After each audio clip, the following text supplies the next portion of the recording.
But let me just quickly go through who we have coming up here a little bit later. At 2 o'clock today we have DuPont. At 3 o'clock we have Little Fish. At 4 o'clock we have Smart Design. At 5, finishing off the day, we have Nissan. Tomorrow, to start today, we've got Postworks Media. And then after that at 11, we've got Nissan, again with a different presenter. We're very grateful to have a very special guest here in our booth here today. I can present our software all day long and give you a good idea of what our software is all about. But we take great pride in having our special customers here to let us know just how much they love our software and share with you their experience with it. So without any further ado, I would like to introduce Mr. Jim Shaw from Bentley Motors. Thank you, Jim. Let's give a hand for Mr. Jim. Can you hear me? Very good. Okay, don't want to speak too loudly. For those of you who already noticed, I'm not Californian, not even American, but some of you may have guessed I'm Australian. That fact is not correct. I'm English, and I'm from London, which is why Australians sound like me. We sent some jokes there earlier on. So, I'm the head of concepts at Bentley Motors, and I'm very grateful to Bunkspeed for inviting me here today.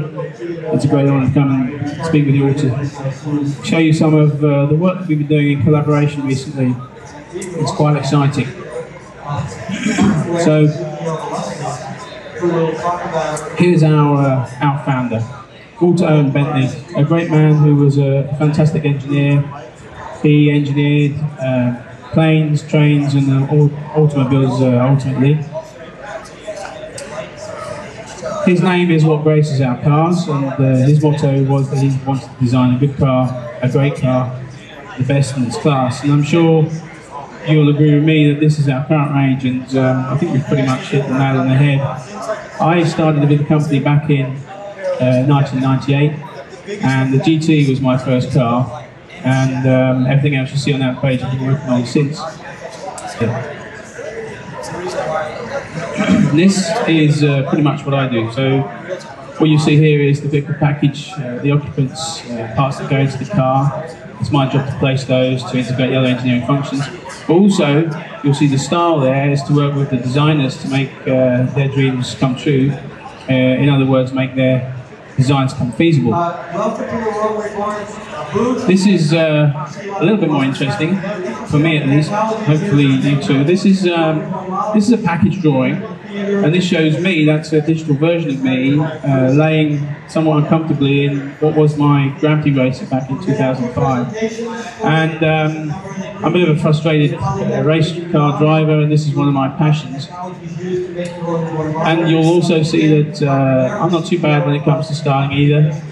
This is taken on the golf lawn at the Quail Lodge, and in fact this weekend I think is Pebble Beach, and the Quail Lodge kicks off the weekend, and during the weekend there'll be some races that are going to separate, and that racer was designed to start here and finish here, hopefully intact, reaching speeds of 60 miles an hour, and in fact we did that. It was a rather exciting event, and it's the type of thing that keeps me coming back to the US. But what of Bunkspeed then? Well, this thing certainly grabbed my attention. One of those trips when I was over, I'd seen this in the press. I hadn't actually got the opportunity to go to Siggraph, but I was down in San Diego working on another gravity racer, and I met up with Anthony Duca, the Chief Technical Officer, and Thomas Taker, who was very proud of this car out in the car lot in front of the Carlsbad HQ, and it was quite a meeting. It was really enjoyable. So what I can tell you pretty much instantly, I realised Bunkspeed were not the likes of people I've been working with all of my professional career. Alias, Katia, Isosurf, Cadsworks, probably there's no one in the audience who understands who they are, but I work with these guys. This is an American company. I think they went out of business in the 90s, but I've used all of these softwares, and I don't mean to apologise for my presentation, but these days I just about manage PowerPoint. But I used to use all these softwares. So for me, and this presentation, it's about how we're integrating Bunkspeed into our processes and whatnot. So here's my opinion as to what they are. They're about making things a lot easier. I think that's pretty obvious to most of you who use their software, but not necessarily to anyone who stood by and hasn't actually used it before. They are interested listeners. They don't just nod their heads and wait for the next corporate account to come in. They're actually interested about what you say and why you're saying it, not just that you're on their account. A little bit progressive.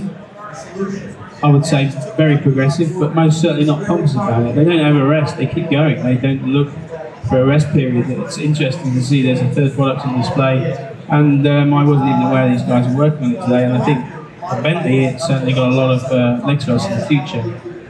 And that makes them intriguing, because these guys don't stop, they keep moving on. So let us move on. Here's some of the work that we first looked at when I was down there in Carlsbad, and this is, I think, out of Hypershot. And pretty quickly it gave me the opinion that we could be reviewing our cars with exceptional quality imagery.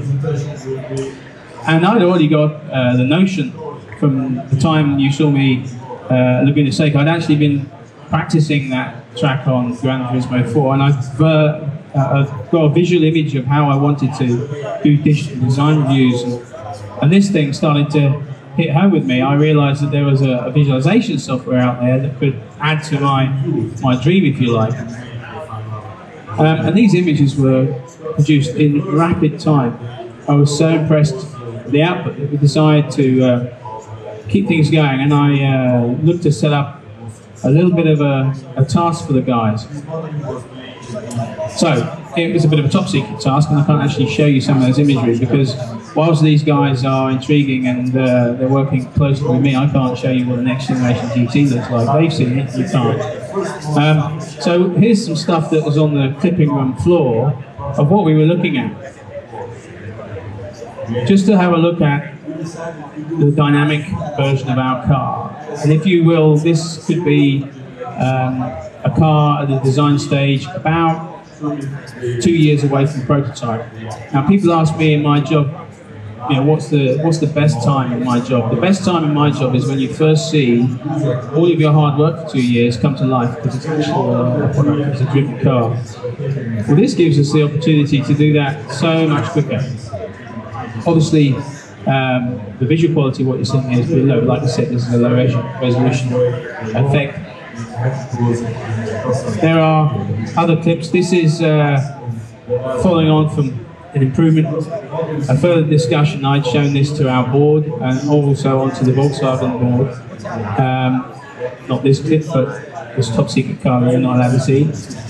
And they were impressed suitably. And so we carried on. We talked about what this track might look like, how would we model that in the future, what would Bentley want? And it was interesting, the more questions I asked, the more willing these guys would come back with answers. At Bentley and in the Volkswagen group, we spend a lot of money, even before we get to prototypes, to develop a rolling chassis, which is a glass fibre copy on top, so you can actually see the design come to life. And that helps us avoid some design mistakes, and for the exterior design that's really important. As soon as he sees the dynamics of his car, he understands whether or not some of the lines are really truly working.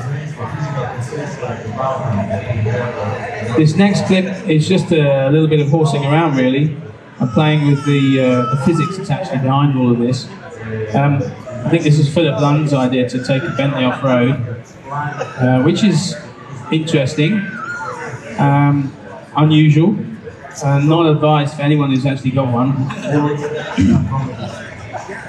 But funnily enough, with four-wheel drive, this thing kicks itself onto the sand, and it's probably the only car in its class that will actually find its way back out of the sand.